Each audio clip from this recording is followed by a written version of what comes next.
look at these numbers, it looks like there's, right, an advantage for the average C Corp, but it looks to me like the advantage is driven in large part by the fact that C Corps have lots of exempt shareholders, which are pension funds, foreigners, foundations, universities. Should we, from a policy perspective, should we care about that? And if you think about it that way, isn't it really more like pass-throughs have an advantage?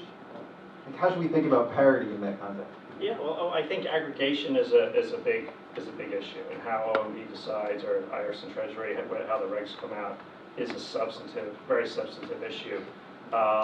It is the case that an S corporation could flip to a C corporation, if that was had no transaction costs associated with it. Not so easy to flip.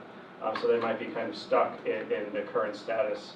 But they would then have to go out and acquire tax-exempt shareholders, right, in order to get the same tax treatment. So you'd be having, No, because their taxable shareholders would be treated just like a C Corp's taxable shareholders.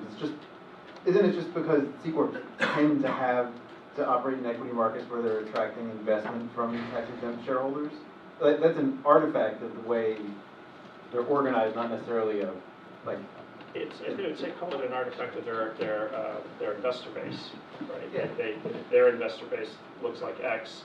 The S corps, they look like Y. They look like they're different for various reasons, and that gives you, that results in two different outcomes. Yeah, if I could just add to that, so effectively, the C Corp cost of capital is less than if you're out there trying to raise money as an S Corp. So one of the reasons that S Corps have fully taxable shareholders is the law. I mean, they're not allowed to have charities or other folks.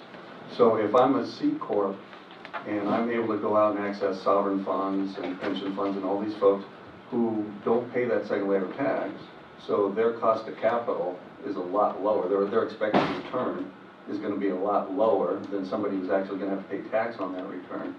Then I'm going to be able to raise a lot more capital. I'm going to be able to raise it cheaper than the S Corp down the street. That's a really big long-term problem.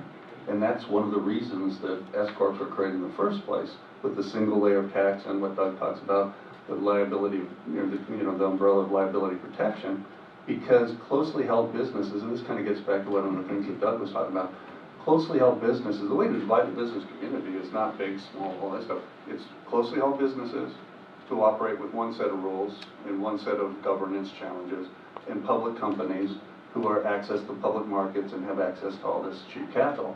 That's the line of difference, and the difference extends beyond that. I mean, you've got the SEC regs and all the sorts of things that the public guys have to comply with, but there's an extraordinary difference in the way that a public company behaves versus a private company, and there's an extraordinary difference in the way a private company has to go about raising capital, dealing with shareholders, etc., versus a public company. There's an extraordinary difference in the cost or the sale of stock. I mean, if you're a private company, you really can't sell your stock. There's no market for it, or if you do find a market, you're pretty lucky.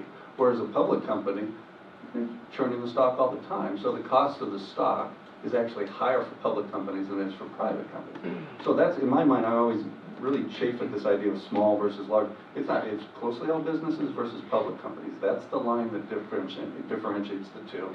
And you really can't pretend that public companies and private companies can operate with exactly the same rules. They won't be able to. The public companies will over time take